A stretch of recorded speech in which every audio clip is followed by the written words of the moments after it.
আকাশবাণী শিলচর আঞ্চলিক সংবাদ পড়ছি পঞ্চতপা চৌধুরী।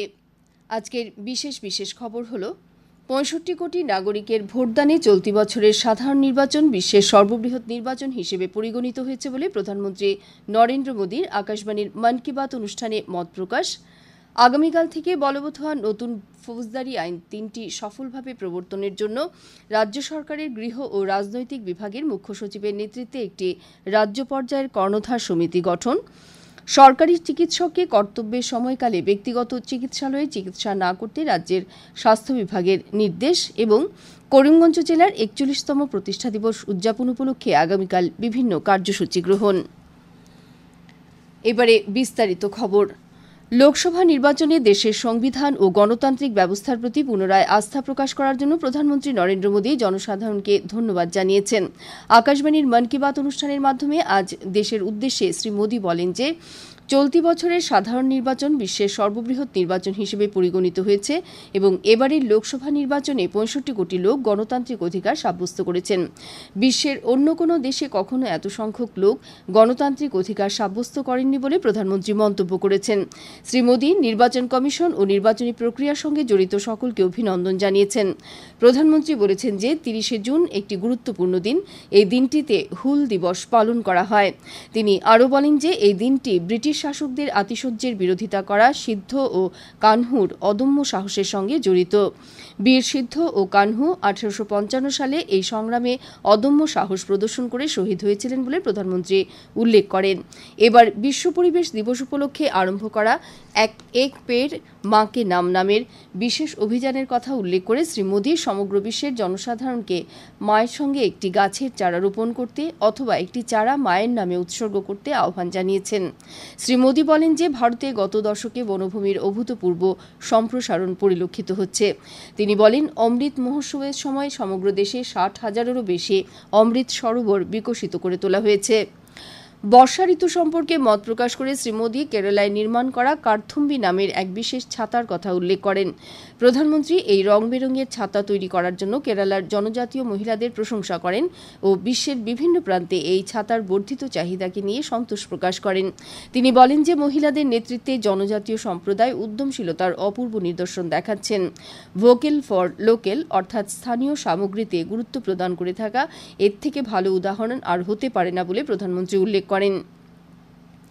কুয়েট সরকার জাতীয় রেডিওতে হিন্দি ভাষায় বিশেষ অনুষ্ঠান আরম্ভ করেছে বলে প্রধানমন্ত্রী জানান। তিনি বলেন প্রতি রবিবার কুয়েট রেডিও আধ ঘণ্টার জন্য এই অনুষ্ঠান প্রচার করে। শ্রী মোদী এই ব্যবস্থা গ্রহণের জন্য কুয়েট সরকার ও জনসাধারণকে ধন্যবাদ জ্ঞাপন করেন। যোগ সম্পর্কে প্রধানমন্ত্রী বলেন যে সমগ্র বিশ্ব ১০ম আন্তর্জাতিক যোগ দিবস অতি উৎসাহের সঙ্গে পালন করেছে। তিনি বলেন যোগ দিবসের আয়োজন করার সঙ্গে সঙ্গে প্রতিবছর নতুন নতুন রেকর্ডেরও সৃষ্টি হচ্ছে। এ ধরনের একাংশ সাফল্যের প্রতি আলোকপাত করে প্রধানমন্ত্রী বলেন যে সৌদি আরবে এবার অল হানফ নামের একজন মহিলা প্রথমবার যোগাভ্যাসে নেতৃত্ব দিয়েছেন। প্রধানমন্ত্রী শ্রী মোদী আগামী মাসে অনুষ্ঠেয় প্যারিস অলিম্পিকের কথা উল্লেখ করেন। তিনি অলিম্পিকে অংশগ্রহণকারী ভারতীয় দলটিকে শুভেচ্ছা জ্ঞাপন করেন।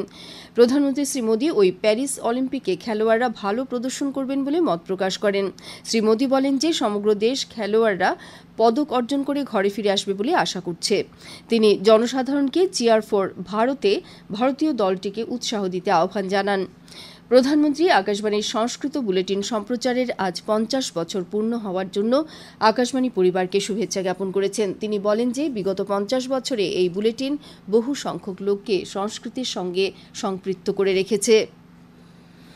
সমগ্র দেশ জুড়ে আগামীকাল থেকে ৩টি নতুন ফৌজদারি আইন বলবৎ হবে। ঔপনিবেশিক সময় থেকে চলে আসা ভারতীয় দণ্ডবিধি, ফৌজদারি বিধি ও ভারতীয় সাক্ষ্য আইনের পরিবর্তে আগামীকাল থেকে ভারতীয় ন্যায় সংহিতা, ভারতীয় নাগরিক সুরক্ষা সংহিতা ও ভারতীয় সাক্ষ্য অধিনিয়ম নামের নতুন ৩টি আইন বলবৎ হবে। আসাম সরকার এই ৩টি আইন রাজ্যে সুষ্ঠুভাবে প্রবর্তনের জন্য ন্যায় বিভাগ ও আসাম পুলিশের সহযোগিতায় যাবতীয় কার্যব্যবস্থা গ্রহণ করেছে। এছাড়া নতুন আইনগুলির সফল রূপায়ণের জন্য রাজ্য সরকারের গৃহ ও রাজনৈতিক বিভাগ মুখ্য সচিবের নেতৃত্বে একটি রাজ্য পর্যায়ের কর্ণধার সমিতি গঠন করেছে। পুলিশ সঞ্চালক প্রধানকে সদস্য, বিচার বিভাগের আইনি পরামর্শদাতাকে সদস্য সচিব এবং কারাগার মহাপরিদর্শক, ফরেনসিক বিজ্ঞান গবেষণাগারের সঞ্চালক তথা গৌহাটি হাইকোর্টের লোক অধিবক্তাকে সদস্য হিসেবে নিয়ে গঠন করা সমিতি 3টি আইন সম্পর্কে বেশ কয়েকটি বৈঠকের আয়োজন করেছে। সেই সঙ্গে সরকারি আইনজীবী ও পুলিশের লোকেদের প্রশিক্ষণ প্রদান করা হয়েছে। এদিকে আজ গৌহাটি প্রেস ক্লাবের উদ্যোগে নতুন আইনগুলি বলবৎ সম্পর্কে সংবাদ মাধ্যমের জন্য একটি কর্মশালা অনুষ্ঠিত হয়। কর্মশালায় অংশ নিয়ে আসাম পুলিশের অপরাধ অনুসন্ধান বিভাগের অতিরিক্ত সঞ্চালক প্রধান মুন্না প্রসাদ গুপ্তা বলেন যে নতুন আইনে শাস্তি প্রদানের পরিবর্তে ন্যায় প্রদানের ব্যবস্থা করা হয়েছে। এর দ্বারা ভুক্তভোগীরা স্বচ্ছ প্রক্রিয়ায় দ্রুত ন্যায় লাভ করবে বলে তিনি উল্লেখ করেন। তিনি বলেন, এখন যে কোনো ব্যক্তি থানায় না গিয়ে বৈদ্যুতিন মাধ্যমে এজাহার দাখিল করতে পারবে। একইভাবে এই মাধ্যমে সমন জারি করা যাবে।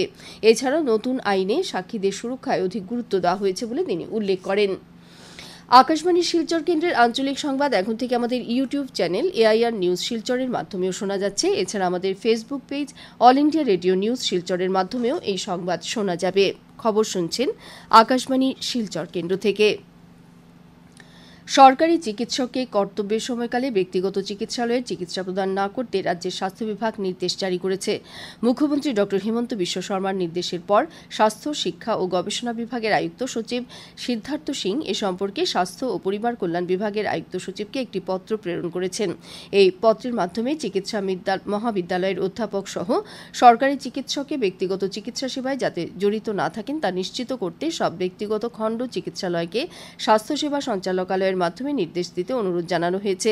এই নির্দেশ যাতে সঠিকভাবে পালন করা হয় সেজন্য সময়ে সময়ে ব্যক্তিগত খণ্ড চিকিৎসালয়গুলি পরিদর্শন করতে পত্রে উল্লেখ করা হয়েছে।